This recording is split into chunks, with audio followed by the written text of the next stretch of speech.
নীতিতে সুন্নাহ অনুযায়ী, বাপদাদার দোহাই দিয়ে নয়। বলছিলাম ইত্তেবায়ে সুন্নাহ, সুন্নাতের অনুসরণ, রাসূল সাল্লাল্লাহু আলাইহি সাল্লামের আনুগত্য যদি, ইত্তেবা যদি আপনার ভিতরে না থাকে, তাহলে আমল করে আপনি ক্ষতিগ্রস্ত হবেন। বিচারের মাঠে আমল বাতিল হবে। আল্লাহ সুবহানাহু ওয়া তাআলা বলছেন, কুল হাল নুনাব্বিউকুম বিল আকসারিনা আমালা, আমি কি তোমাদেরকে বলে দিব না কোন আমল ক্ষতিগ্রস্ত করে ফেলবে তোমাদেরকে? ওটাই সেই আমল যে আমল আপনি করছেন, অথচ সেই আমলটা রাসূল সাল্লাল্লাহু আলাইহি ওয়াসাল্লাম করতে বলেন নি। আয়েশা রাদিয়াল্লাহু তাআলা আনহা বলছেন, রাসূল সাল্লাল্লাহু আলাইহি ওয়াসাল্লাম বলেছেন, ওই হাদিসে ফিরে যাই, সহিহ মুসলিমের 1718 নম্বর হাদিস।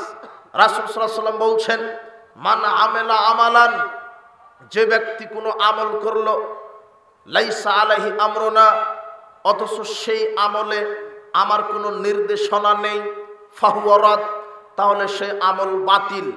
আবার বুঝেন, যে ব্যক্তি কোনো আমল করলো আর ওই আমলটা যদি রাসূলের দেওয়া না হয়, তাহলে সে আমলটা কি হবে? বাতিল। আজকে সমাজে কত আমল চলছে যেটা রাসূল সাল্লাল্লাহু আলাইহি ওয়াসাল্লাম থেকে প্রমাণিত না। রাসূল সাল্লাল্লাহু আলাইহি ওয়াসাল্লাম নিজে করেননি, করতে বলেননি, না করার নির্দেশও দিয়েছেন, এরকম প্রমাণ নেই।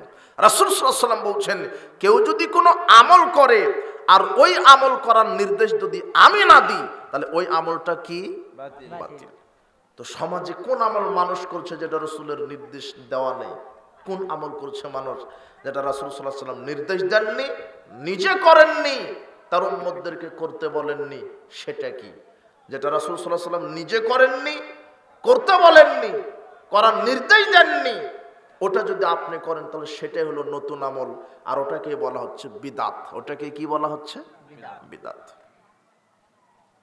সমাজ আজকে ভ্রান্ত বিদআতে আমলে পরিপূর্ণ হয়েছে। এদেশের মানুষ সালাত শুরু করতেই 9টা বেদাত করে, সালাত শুরুই করেনি, শুধু প্রস্তুতি নিচ্ছে। কয়টা বেদাত? 9টা। শোনেন, রাসূল সাল্লাল্লাহু আলাইহি ওয়াসাল্লাম বলছেন, ফামান আহদাসা ফিহা হাদাসান আও মুহদিসান, যে ব্যক্তি বেদাত করলো, বেদাতিকে আশ্রয় দিল, বেদাতিকে সাহায্য করলো, যে ব্যক্তি বেদাত করলো, বেদাতিকে আশ্রয় দিল, বেদাতিকে সাহায্য করলো, ফাআলাইহি লানাতুল্লাহ, তার উপরে আল্লাহর লানত, ওয়াল মালায়েকা, ফেরেশতাকুলের লানত, ওয়ান নাস আজমাইন, সমস্ত মানব মণ্ডলীর লানত। বেদাত যে নিজে করে, বেদাতীদেরকে যে আশ্রয় দেয়, বেদাতীদেরকে যে সম্মান করে, বেদাতীদেরকে যে সাহায্য করে, তার উপরে আল্লাহর লানত, ফেরেশতা মণ্ডলীর লানত, মানব মণ্ডলীর লানত। লা ইকবালু মিনহু সারফাল আদল, বেদাতির ফরজ নফল কোন ইবাদত আল্লাহ কবুল করবেন না। কিন্তু এদেশের মানুষ 9টা বেদাত দিয়ে শুধু সালাত শুরু করছে, এখনো শুরু করেন, শুধু রেডি হতেই কয়টা বেদাত করে? 9টা। 1 নম্বর বেদাত, জায়নামাজের দোয়া মেরে দিল। বলছে যে ইন্নী ওয়াজ্জাহতু ওয়াজহি লিল্লাযী ফাতারাস সামাওয়াতি ওয়াল আরদি হানিফা। বলছে যে কি বলছেন, এটা নাকি আবার বেদাত? আর এটা তো কোরআনের আয়াত। তো কোরআনের আয়াত তো জায়নামাজের দোয়া আপনাকে কে বলল? বক্তব্য তো লম্বা হবে আপনাকে বোঝাতে গিয়ে। এই যে এটা কোরআনের আয়াত, কিন্তু কে জানি বলল যে না, এটা জায়নামাজের দোয়াতে লাগিয়ে দাও। আচ্ছা বলেন তো কে বলল? হ্যাঁ, ঠিক বলেছেন, শয়তান বলেছে। শয়তান, শয়তানের কিছু চেলা আছে, কথা বুঝেছেন? এই পৃথিবীতে শয়তানের কিছু দালাল আছে। দালাল বুঝেন তো? চেলা, দালাল, এজেন্ট, প্রতিনিধি। এই শয়তান এই দালালদেরকে যা ওহী করে সেটাই শরীয়তের মধ্যে এরা ডেলিভারি দেয়। এই বক্তব্যটা বোঝাতে গিয়ে আবার অনেক লম্বা টানতে হবে, শুধু এটা বোঝান যে সমাজে ভ্রান্ত আমলগুলি কি। ভ্রান্ত পথভ্রষ্ট আমল, যা আমলগুলি করে মানুষ বিচার মাঠে ক্ষতিগ্রস্ত হবে, আর বেদাত করলে আমল কবুল হয় না। এই জন্য শয়তান শরীয়তের ভিতরে নতুন নতুন আমল চালু করেছে, মানুষ সেই বেদাতে আমলগুলি করছে। আর বেদাতে আমল খুব মিষ্টি লাগে, মিঠা লাগে, এটা ছাড়তে চায় না। কেন? এটা শয়তানের একটা প্রয়োজনা। শয়তান আপনার আমলকে নষ্ট করার জন্য বেদাত ওখানে ঢুকিয়ে দিয়েছে। এক গ্লাস দুধের মধ্যে যদি এক ফোঁটা গরুর পেশাব ঢুকিয়ে দেন, তাহলে পেশাব নষ্ট হয়ে যাবে, তাই না? না, দুধ নষ্ট হবে। পেশাবের কি অপরাধ? নষ্ট হবে না? দুধের অপরাধ। পেশাব নষ্ট হবে না দুধ নষ্ট হবে? দুধ হলো এক গ্লাস, এক ফোঁটা দুধ যদি এক গ্লাস পেশাবে দেওয়া হয়, তাহলে পেশাব নষ্ট হয়ে যাবে, তাই না? দুধ নষ্ট হবে। কি অবস্থা! তাহলে পেশাবের কি অপরাধ? ও নষ্ট হচ্ছে না কেন? জিনিসই নষ্ট। হ্যাঁ, ও পেশাব তো নগদ তো নষ্টই, ওলা আর একজনকে কি করবে? নষ্ট করবে।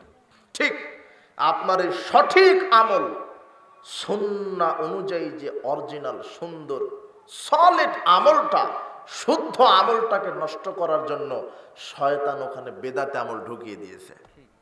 আর এই বেদাতি আমল আপনার সুন্দর আমলকে কি করে দিচ্ছে? নষ্ট করে দিচ্ছে।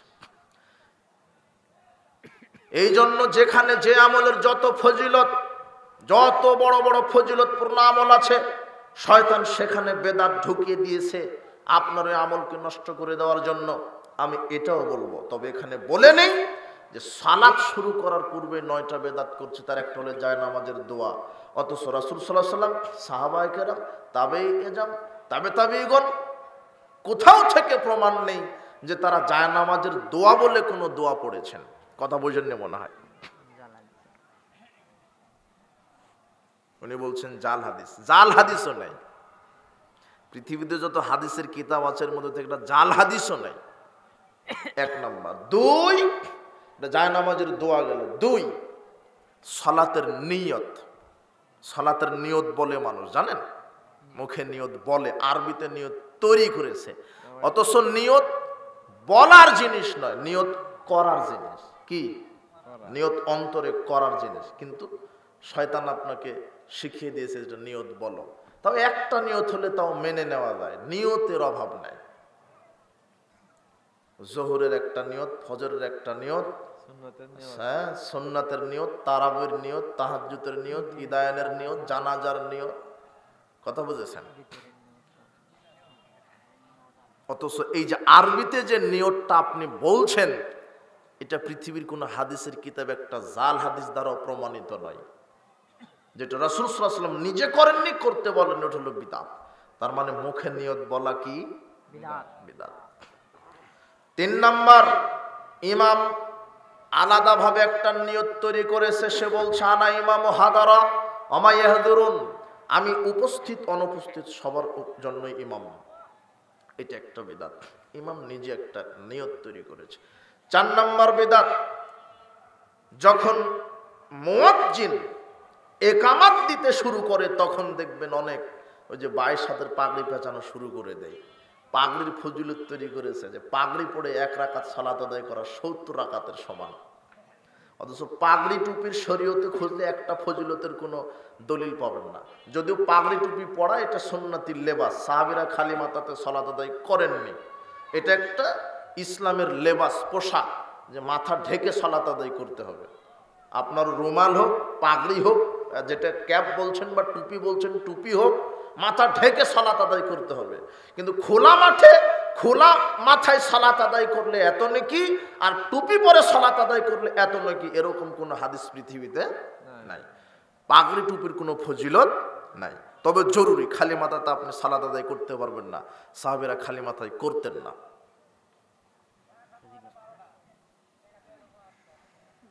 ওই যে পাগড়ি পেঁচা শুরু করলো 22 হাতের, শুধু সালাতের সময় কেন, একামাতের সময় কেন? রাসূল সাল্লাল্লাহু আলাইহি ওয়াসাল্লাম সব সময় পাগড়ি পরে থাকতেন। কিন্তু ওই যে একটা জাল হাদিস আছে যে পাগড়ি পরে সালাত আদায় করলে 1 রাকাত 70 রাকাতের সমান। অথচ এটা কি হাদিস? জাল। পাগড়ি পরে 1 জুমা সালাত আদায় করলে 70 জুমার নেকি হবে। এগুলি জাল, ভিত্তিহীন কথা। 5 নাম্বার বিদআত, মুয়াজ্জিন সাহেব যখন একামতে বলে আশহাদু আন্না মুহাম্মাদুর রাসূলুল্লাহ, তখন আপনি জবাবে বলছেন সাল্লাল্লাহু আলাইহি ওয়াসাল্লাম। অথচ রাসূল বলছেন ফাকুলু মিসলা মা ইয়াকুলু মুয়াজ্জিন, আযান একামতে মুয়াজ্জিন যা বলবে অনুরূপ বলো। শুধু হাইয়া আলাস সালাহ, হাইয়া আলাল ফালাহ ব্যতীত। হাইয়া আলাস সালার সময় কি বলতে হবে? লা হাওলা। লা হাওলা ওয়ালা কুওয়াতা ইল্লা বিল্লাহ। আস-সালাতু খায়রুম মিনান নাওম, এর জবাবেও আপনাকে বলতে হবে আস-সালাতু খায়রুম মিনান নাওম। এছাড়া আজান একামতে সেম, মুয়াজ্জিন যা বলবে আপনাকেও তাই বলতে হবে। এটা হলো আজানের জবাব। কিন্তু আজান একামতের বাহিরে যখন নবীর নাম শুনবেন তখন আপনাকে সংক্ষিপ্ত হলেও কি পাঠ করতে হবে? দরুদ। কথা বুঝেননি মনে হয়? জি। কেননা রাসূল সাল্লাল্লাহু আলাইহি ওয়াসাল্লাম যেভাবে শরীয়ত মানতে বলেছেন আমাকে ওইভাবেই মানতে হবে। রাসূল সাল্লাল্লাহু আলাইহি ওয়াসাল্লাম বলেছেন আজান একামতে যেভাবে মুয়াজ্জিন বলে অনুরূপ বলো, ফাকুলু মিসলা মা ইয়াকুলু মুয়াজ্জিন, একেবারে মুয়াজ্জিন যেভাবে যেভাবে বলে তোমরা ওইভাবে ওইভাবে বলো। 6 নম্বর বেদাত করে আশহাদু আন্না মুহাম্মাদুর রাসূলুল্লাহ, এটা শোনার সাথে সাথে অনেক দেখবেন যে দুই বৃদ্ধাঙ্গুলিতে চুমা দিয়ে চোখ মাসা করছে। কথা বুঝেননি? অথচ এটা রাসূল সাল্লাল্লাহু আলাইহি ওয়াসাল্লাম থেকে প্রমাণিত না। 7 নম্বর বেদাত, একামত দেওয়ার সময় যখন মুয়াজ্জিন বলে কদ কামাতিস সালাহ কদ কামাতিস সালাহ, তখন বলছে আকামা আল্লাহু আদামাহু, এটাও বলা বেদাত। ও জবাব কে তৈরি করলো? ওটা কে দিল এর ভিতরে? নিশ্চয় শয়তান। কেন রাসূল সাল্লাল্লাহু আলাইহি ওয়াসাল্লাম থেকে প্রমাণিত না। কথা বুঝেছেন? তাহলে কয়টা বেদাত হলো? 7টা। 8 নম্বর বেদাত হচ্ছে ইমাম যখন দাঁড়াচ্ছে, মুয়াজ্জিন একামাত দেওয়ার পূর্বেই মুয়াজ্জিন বলছে এখন দাঁড়ান, কাতার সোজা করেন, এখন একামাত দিব। অথচ একামাত মানে দাঁড়ানোর জন্য প্রস্তুতি নেওয়া, দাঁড়ানো। কথা বুঝেন নিব না? কথা বুঝেছেন? একামাত হলো আরবি, একামাতের বাংলা হলো দাঁড়ানো, দাঁড়ানোর জন্য আহ্বান করা। আসেন কাতার সোজা করেন, এরপরে সব কাতার ঠিক করার পরে একামাত দিচ্ছে। কথা বুঝেননি? আর একটা আমার মনে আসছে না, আরো অনেক আছে। তার একটা আর একটা আছে ওই যে চার আঙ্গুল আধ হাত ফাঁকা রেখে কাতারে দাঁড়ানো, এটাও বেদাত। কথা বুঝেছেন? যখন জামাতে কাতারে দাঁড়ায় না, দাঁড়ায়, তখন 4 আঙ্গুল আধ হাত ফাঁকা থাকে না? থাকে। ওই যে ডেলিভারি দিছে শয়তান, বলছে যে বেয়াদবি হবে। কি হবে? বেয়াদবি হবে, পায়ের সাথে পা লাগালে বেয়াদবি হবে। অথচ রাসূল বলছেন রাফাউল্লাহু বিদারাজাতান, রাসূল সাল্লাল্লাহু আলাইহি ওয়াসাল্লাম বলছেন পায়ের সাথে পা মিলিয়ে দাঁড়ালে আল্লাহ তার মর্যাদা বৃদ্ধি করে দিবেন। ইমাম আগে পশ্চিম মুখ হয়ে থাকে। আর শয়তান বলছে কি? বেয়াদবি হবে। কথা বুঝেছেন? এরকম এই যে সালাত শুরুই করেনি, শুধু প্রস্তুতি নিচ্ছে। কথা বুঝেননি মনে হয়? তাতে 9টা বেদাত হলো। আরো আছে, ওটা গবেষণা করে আরো খুঁজতে তারা আরো পাওয়া যাবে। কেননা কিয়ামত পর্যন্ত শয়তান আরো কত আবিষ্কার করবে, সেগুলো আমাদেরকে বলা লাগে আর আপনি আমাদেরকে গালি দেন। তোমার হুজুর হেলিকপ্টার নিয়ে আসে, 1.5 লক্ষ টাকা দিতে হয়, সব হরিণ ব্যাংক ইচ্ছা গল্প করে চলে যায়। তোমার হুজুরের এত জনপ্রিয়তা, শুধু একটা বলার কারণে এখন লোড সামলাতে পারছে না। যদি জনগণকে বলতো 10 লক্ষ জনগণের সামনে যে এটা শিরক, এটা বেদাত, তাহলে তোমার হুজুর 10,000 লোককে সামনে পেত না। কথা বুঝেন না মনে হয়? জনগণ যাচাই, ওই মানের বক্তব্য দিলে তো জনপ্রিয়তা ঠিকই হয়। কিন্তু যখন বলবেন যে এইটা বেদাত, এটা শিরক, যখন হক কথা বলবেন তখন হক কথা মানুষ গ্রহণ করবে না, তখন জনপ্রিয়তা কেটে যাবে। সব যত গালি আমাদেরকে খেতে হয়, দেন গালি। সাহাবে রাসূল সাল্লাল্লাহু আলাইহি ওয়াসাল্লামকে গালি দিয়েছে, আপনি গালি দিচ্ছেন, আপনার পাপ হচ্ছে, আমার নেকি হচ্ছে। আল্লাহ আপনাকে সঠিক বুঝদান করুন। বলছিলাম রাসূল সাল্লাল্লাহু আলাইহি ওয়াসাল্লাম বলছেন, যে ব্যক্তি কোনো আমল করলো আর সে আমল যদি আমার দেওয়া না হয় তাহলে সেটা প্রত্যাখ্যাত, বাতিল হবে। তার সালাত শুরু করতেই এতটা বেদাত, ওজুর শুরুতে বেদাত, ওজুর শেষে বেদাত, আজানে বেদাত, জানাজায় বেদাত, ইদায়নে বেদাত, সব জায়গাতে নতুন নতুন আমল শয়তান আবিষ্কার করেছে। ওজুর দোয়া তৈরি করেছে, বলছে বিসমিল্লাহির রহমানির রহিম, আল ইসলামু হাক্কুন আল কুফরু বাতিলুন আল ঈমানু নূরুন আল কুফরু যুলমাতুন। এটা হলো ওজুর দোয়া। অথচ রাসূল বলছেন অজুর দোয়া হলো বিসমিল্লাহ। কি বিসমিল্লাহ। আবার বলছে যে অজু শেষ করে সূরা কদর যদি কেউ একবার পাঠ করে তাহলে বিচার মাঠে সত্যবাদীদের সাথে থাকবে, 2 বার পাঠ করলে শহীদদের সাথে, 3 বার পাঠ করলে নবীদের সাথে। অথচ হাদিস জাল, ওটা ভেজালে আমলে আছে। এটা ভেজালে আমল বুঝেন তো, রাওয়াহুল ভেজালে আমল মানে ফাজাইলে আমল, যেটা 70-80% কথাই স্বপ্নে পাওয়া, স্বপ্নে চলে, স্বপ্নে ডেলিভারি, ওটাই আপনি মানেন। এদের ব্যাগে কোরআন নাই, হাদিস নাই, কি আছে? এদের মেম্বারের উপরে কোরআন থাকে না, হাদিস থাকে না, কি থাকে? ফাজাইলে আমল। ওটাই আপনি ডেলিভারি দেয় আর আপনি খান, কিন্তু তদন্ত করলেন না এটা ভেজাল না খাঁটি। কথা বুঝেছেন? অজুর শুরুতে বিসমিল্লাহ, অজু শেষে রাসূল বলছেন মান তাওয়াদ্দা ফাহসানাল উদুয়া, যে ব্যক্তি অজু করলো, সুন্দর করে অজু করলো, সুম্মা ক্বাল, এরপরে বলল আশহাদু আল্লা ইলাহা ইল্লাল্লাহ ওয়াহদাহু লা শারীকা লাহু ওয়া আশহাদু আন্না মুহাম্মাদান আবদুহু ওয়া রাসূলুহু, এইটা যে পড়লো ফুতিহাত লাহু আবওয়াবুল জান্নাতি সামানিয়া ইয়াদখুলু মিন আইহা শা, এই দোয়া অজুর শেষে যে পাঠ করবে আল্লাহ তার জন্য জান্নাতের 8টি দরজা খুলে দিবেন। এটা হাদিসটা তিরমিজির 55 নম্বর হাদিস। তা আপনি রাসূল সাল্লাল্লাহু আলাইহি ওয়াসাল্লামের তরিকায় চলবেন না শয়তানের তরিকায়? কথা বুঝেননি? সূরা কদর পাঠ করতে আমি আপনার কাছে বন্ধ করতে আসিনি, এখন পাঠ করেন, অক্ষর প্রতি নেকি পাবেন, কিন্তু অজুর শেষে পাঠ করতে হবে এটা তো রাসূল সাল্লাল্লাহু আলাইহি ওয়াসাল্লাম বলেননি। কথা বুঝেননি মনে হয়? আপনার বুঝ অনুযায়ী তো ধর্ম চলবে না, ইসলাম চলবে না। রাসূল সাল্লাল্লাহু আলাইহি ওয়াসাল্লাম যেভাবে বলতে বলেছেন, যখন যতটুকুন করতে বলেছেন, শুনেন, মানহাজ বুঝতে গেলে 5টা ফর্মুলা লাগবে। কয়টা? 5টা। দেখেন, খুব খেয়াল করে শুনবেন। আমার আজকের বক্তব্যের প্রথম এবং শেষে যা মনে রাখেন রাখেন, এই মানহাজের এই 5টা ফর্মুলা আজকে নিয়ে যাবেন। মানহাজ বুঝতে গেলে, মানহাজ বলতে চলার পথ, নীতি, পদ্ধতি। মানহাজ মানে চলার পথ, নীতি, পদ্ধতি। 5টা ফর্মুলা ঠিক থাকতে হবে। 5টা নীতি ঠিক থাকলে মানহাজ ঠিক। 1, যে কোনো আমল করার পূর্বে কয়টা জিনিস লক্ষ্য করবেন? 5টি। তাহলে বুঝতে পারবেন যে হ্যাঁ আমার মানহাজ ঠিক আছে। এটা আমলের ক্ষেত্রে। আর ঈমানের ক্ষেত্রে রাসূল সাল্লাল্লাহু আলাইহি ওয়াসাল্লাম সাহাবায়ে কেরাম যেভাবে ঈমান এনেছেন আপনাকে ওইভাবে ঈমান আনতে হবে। এই কথা আল্লাহ বলছেন সূরা বাকারার 137 আয়াতে, ফাইন আমানু বিমিসলি, তারা যদি ওইভাবে ঈমান আনে। কিভাবে? মামানতুম বিহি, তোমরা যেভাবে ঈমান এনেছো। আল্লাহ আমাদের নবী মুহাম্মদ সাল্লাল্লাহু আলাইহি ওয়াসাল্লামকে বলছেন, মুহাম্মদ সারা পৃথিবীর মানুষেরা যদি ওইভাবে ঈমান আনে, কিভাবে? যেমন তোমরা ঈমান এনেছো, অর্থাৎ তুমি তোমার সাহাবীগণ যেভাবে আকীদা বিশ্বাস স্থাপন করেছে, সারা পৃথিবীর সবাই যদি ওইভাবে ঈমান আনে, ফাকাদ ইহতাদাউ, তাহলে আমি তাদেরকেও হেদায়েত দিয়ে দেব। তাহলে আমার ঈমান, আমার আকীদা, আমার বিশ্বাস কাদের মতো হতে হবে? রাসূল সাল্লাল্লাহু আলাইহি ওয়াসাল্লাম সাহাবীদের মতো। তো সাহাবীদের বিশ্বাস আকীদা তো আল্লাহ সুবহানাহু ওয়া তাআলা আরশে থাকেন। কোথায়? আর আপনার আকীদা বিশ্বাস না আল্লাহ সব জায়গাতে থাকেন, তাহলে তো বিশ্বাস হলো না রাসূলের মতো, সাহাবীদের মতো। কথা বুঝেননি মনে হয়? রাসূল সাল্লাল্লাহু আলাইহি ওয়াসাল্লাম বলছেন যে একজন রাখালকে আমি জিজ্ঞাসা করলাম, আইনা আল্লাহ, আল্লাহ কোথায়? তখন রাখাল বলল, ফিস সামায়ে, আল্লাহ কোথায়? আসমানে, আকাশে, আরশে। আর রহমান আলাল আরশি ইস্তাওয়া, রহমান কোথায় সমুন্নত হয়েছেন? আরশে।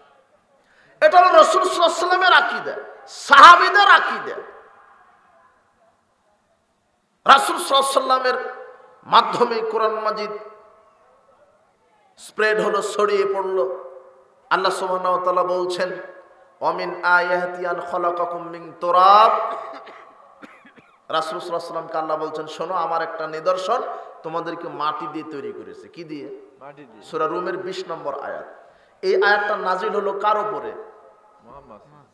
মুহাম্মদ সাল্লাল্লাহু আলাইহি ওয়াসাল্লামের উপরে। তার মানে আল্লাহ মুহাম্মদ সাল্লাল্লাহু আলাইহি ওয়াসাল্লামের উপরে আয়াত নাজিল করে বলছেন, আমার একটা নিদর্শন হলো তোমাদেরকে তৈরি করেছে কি দিয়ে? মাটি দিয়ে। তো তোমাদেরকে বলতে মুহাম্মদ বাদ, তাই না? আরে যার উপরে আয়াত নাজিল হলো ও যদি বাদ হয়, ঘটনা কি হলো? আল্লাহ বলছেন যে তোমাদেরকে আমি তৈরি করেছি কি দিয়ে? মাটি দিয়ে। এখন আপনি বলছেন না মোহাম্মদকে বলা যাবে না মাটির তৈরি, বলতে হবে কিসের তৈরি? নূরের। আশ্চর্য কথা। আল্লাহ বলছেন কুল ইন্নামা আনা বাশারুম মিসলুকুম, তুমি বলো আমি তোমাদের মতো একজন মানুষ, শুধু পার্থক্য আমার কাছে ওই আসে, তোমাদের কাছে আসে না।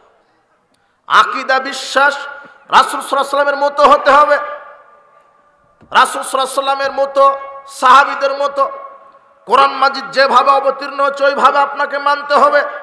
আল্লাহ সুবহানাহু ওয়া তাআলা কোরআন মাজিদ তার আকারের কথা বলেছেন, তার পরিচয়ের কথা বলেছেন।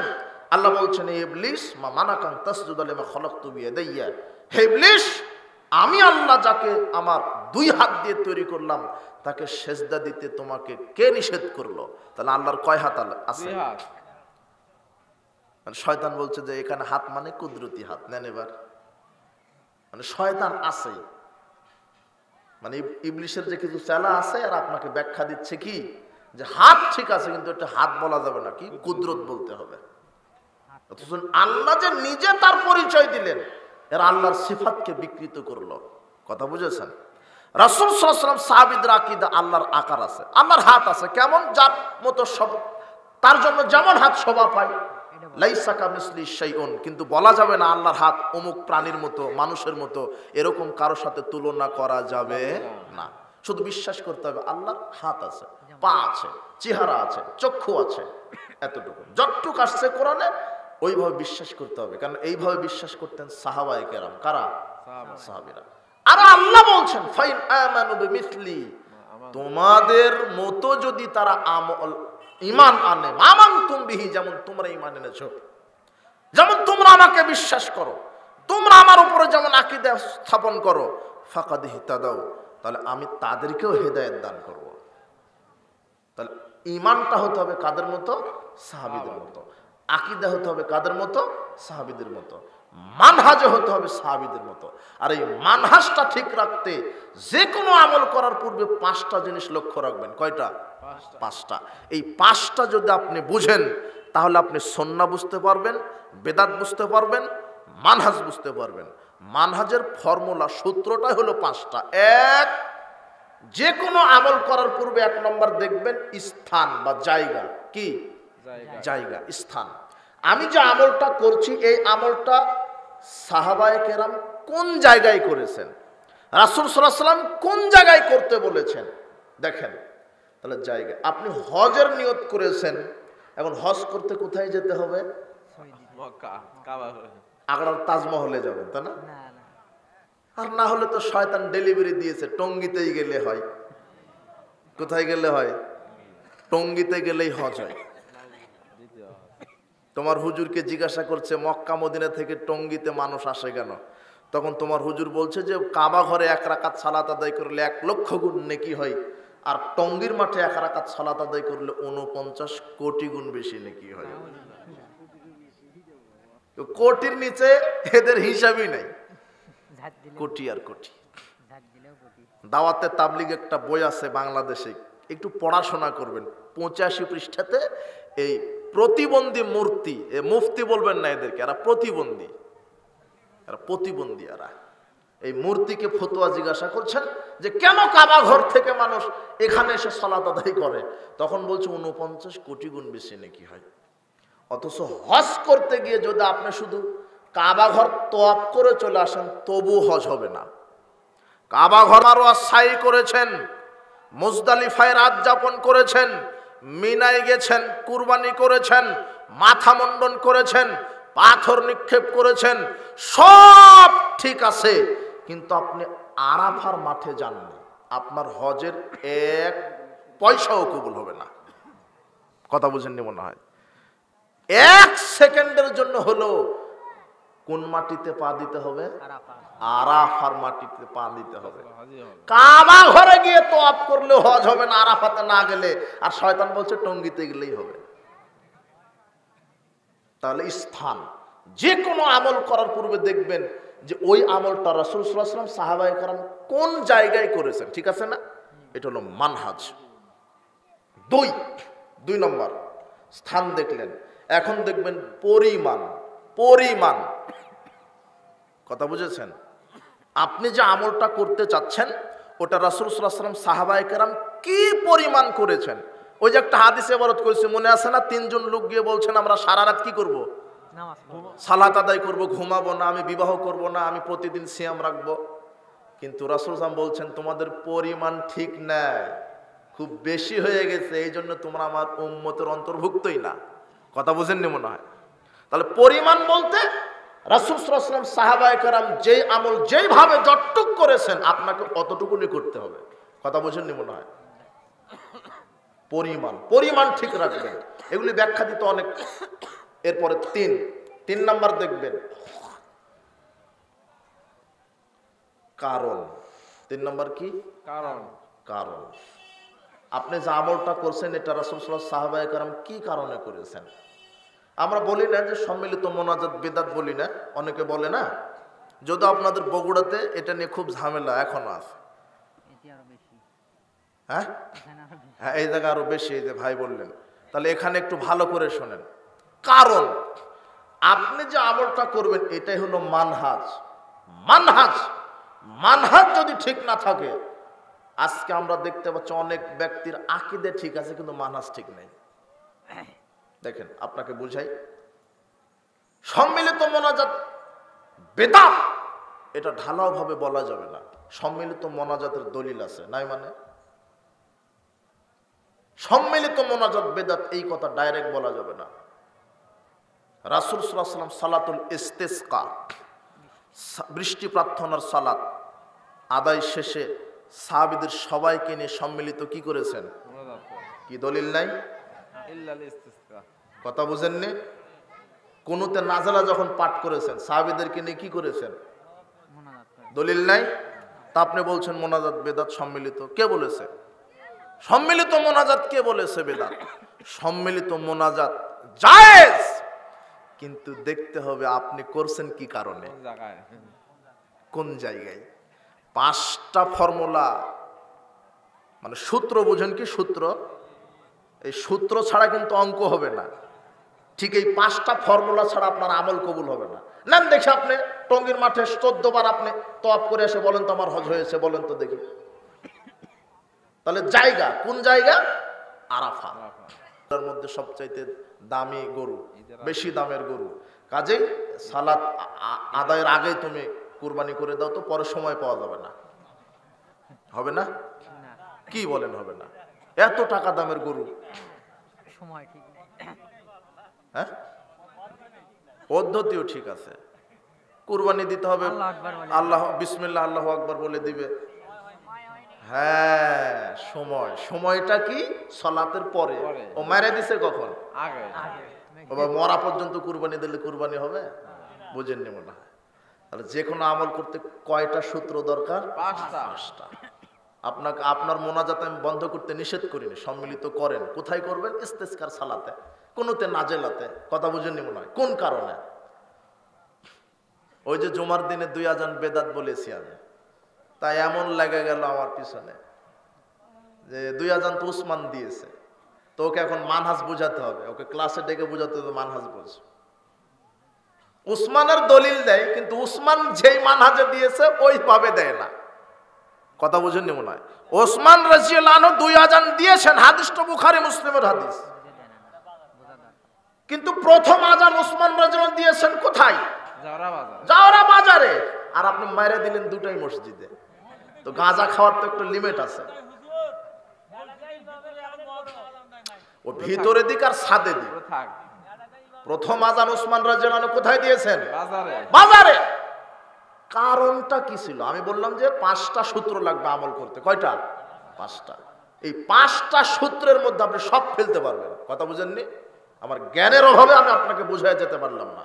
এই 5টা সূত্রের মধ্যে আপনি সব ফেলতে পারবেন, সব আমল ফেলতে পারবেন। কারণ আপনি যে আমলটা করছেন ওটা রাসূল সাহাবায়ে কেরাম কোন কারণে করেছেন? কোন জায়গায় করছেন? আপনি উসমান রাদিয়াল্লাহু আনহু দলিল দিলেন, বলছে ও সুন্নাতুল খুলাফা রাশিদিন আল মাহদিন, দলিল মেরে দিল। বলছে এই যে আল্লাহ 4 খলিফার সুন্নাহ মানতে বলেছেন, দলিল দিচ্ছে। এই যে 4 খলিফার সুন্নাহ মানতে বলেছেন, তাহলে উসমানের সুন্নাহ তো 2 আজান দাও, তাই আমরা 2 আজান দিই। কিন্তু বেকুব, উসমান 2 আজান তো মসজিদে দেয়নি। এটাই হলো মানহাজ। সাহাবায়ে কেরাম যেই কারণে যেই সময় যেই জায়গায় দিয়েছে আপনাকে ওই সময় ওই কারণে ওই জায়গাতেই আমল করতে হবে। কথা বুঝেছেন? এখানেও জায়গা স্থান আছে, কিন্তু ওসমান রাজুর প্রথম আজান কোন জায়গায় দিয়েছেন? বাজারে। কি কারণে? ওই সময় না মাইক ছিল না ঘড়ি ছিল, বাজারে মানুষ বেচা কিনে নিয়ে ব্যস্ত ছিল, তাই তিনি বললেন ওখানে গিয়ে একটা আজান আহ্বান করে আসো, যাতে মানুষ বুঝতে পারে এখন কিসের সময় হয়েছে। কথা বুঝেননি মনে হয়? তো এখন ওই কারণ আছে? এখন তো এক মাইক আজান দিলে গোটা বগুড়া আজান দেওয়া সম্ভব। কথা বুঝেননি মনে হয়? আর তাও দেন 2 আজান, নিষেধ নাই তো। উসমানের আজানই দেন। কোথায় দিবেন? প্রথমটা বাজারে। উসমান রাদিয়াল্লাহু আনহু তিনিও আজান মসজিদে কয়টা দিয়েছেন?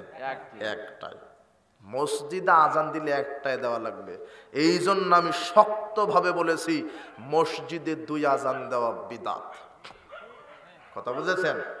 ভালো করে মনে রাখেন। খালি একনে কাটে দিল সারি শেষ। হ্যাঁ, ছেড়ে দিল।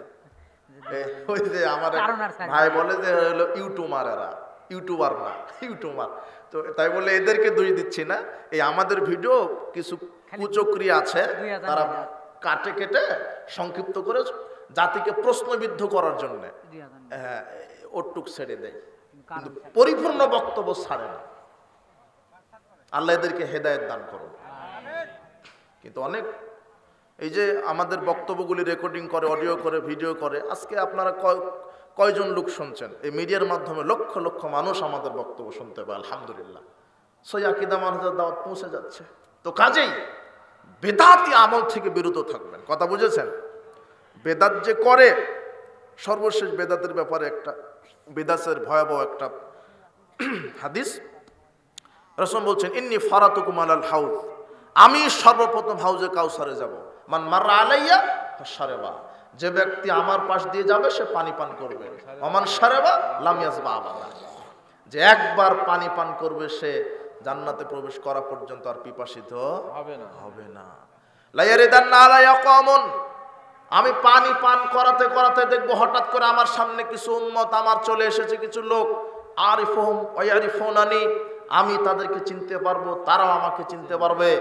ফামাহালু বাইনা বাইনাহুম, এরপরে আমার এবং তাদের মাঝে একটা আড় সৃষ্টি করা হবে। ফাকুলু ইন্নাহুম মিন্নি, আমি বলবো আল্লাহ এরা তো আমার উম্মত। ফায়ুকালু লা তাদরি মা হাদিসু বাদা, আমাকে বলা হবে না না আপনি জানেন না, আপনার মৃত্যুর পরে এরা আপনার এই শরীয়তের ভিতরে নতুন নতুন আমল তৈরি করেছে। তখন রাসূল বলছেন, সৌকান সৌকান লিমান গায়্যারা বাদি, দূর হয়ে যাও, আজকে আমার সামনে থেকে দূর হয়ে যাও, যারা আমার মৃত্যুর পরে আমার শরীয়তে নতুন নতুন ইবাদত চালু করেছো, আজকে তোমরা দূর হয়ে যাও। এই কপাল পোড়া। তার মানে এই হাদিসও প্রমাণ করে বেদাতীরা রাসূলের সুপারিশ পাবে না। এই বেদাতি আমল করা থেকে বিরত থাকবেন, ঠিক আছে না? যেই আমলই করবেন রাসূলের সুন্নাহ অনুযায়ী। বেদাত খুব ভয়াবহ অপরাধ। রাসূলের সুন্নাহ অনুযায়ী, রাসূলের সুন্নাহ অনুযায়ী আমল করতে হবে। বাপ দাদার দোহাই দিয়ে নয়, বড় হুজুরের দোহাই দিয়ে নয়। এই কিছু মৌলভী আছে আর মুরব্বী আছে, এরা সোজা হবার চায় না, বুঝলেন? হ্যাঁ, ওই যে আগে চলতেছিল। তো আগে তো আপনার আব্বা আম্মা হলো খড় দিয়ে ভাত রান্না করেছে, এখন গ্যাস দিয়ে রান্না করেন কেন? ডিজিটাল হয়েছে, তাই না? বাপ দাদারটা চলবে, তাহলে গ্যাস তো চলবে না। ও জাতে মাতাল, তাহলে ঠিক আছে। বড় বড় আলেম করছে। হ্যাঁ, সময় নাই, কিছু আলেম রূপী শয়তান ও ব্যাপারে বক্তব্য আমি দিতে চাইলাম, কিন্তু আমি কি বলছি আল্লাহ আমাদেরকে সঠিক বোঝার তৌফিক দান করুন। আমি এটা বুঝাতে চাইলাম যে আমার ইবাদতটা সুন্নাহ অনুযায়ী হতে হবে, রাসূলের তরিকা অনুযায়ী হতে হবে। আমল কম হলেও কার তরিকা, আমল বেশিও হলেও যদি রাসূলের তরিকা না হয়, তাহলে সে আমল কি হবে? বাতিল, ওটা হবে বিদআত। আর বেদাতের পরিণাম কি? জাহান্নাম। তাই বলে যারা মুরব্বী আছেন, মৌলবী আছেন, এদের প্রতি একটা মেসেজ দিই, আল্লাহ আপনাদেরকে সঠিক কোরআন এবং সহিহ সুন্নাহ বোঝার তৌফিক দান করুন। রাসূল সাল্লাল্লাহু আলাইহি ওয়াসাল্লাম বলছেন,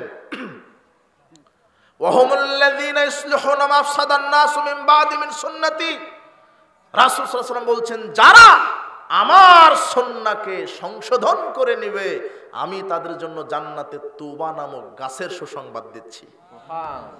সুন্নাহকে সংশোধন করে নিতে হবে, বেদাত ছেড়ে দিবেন, সুন্নাহ অনুযায়ী আমল করবেন। এটা রাসূলের মেসেজ।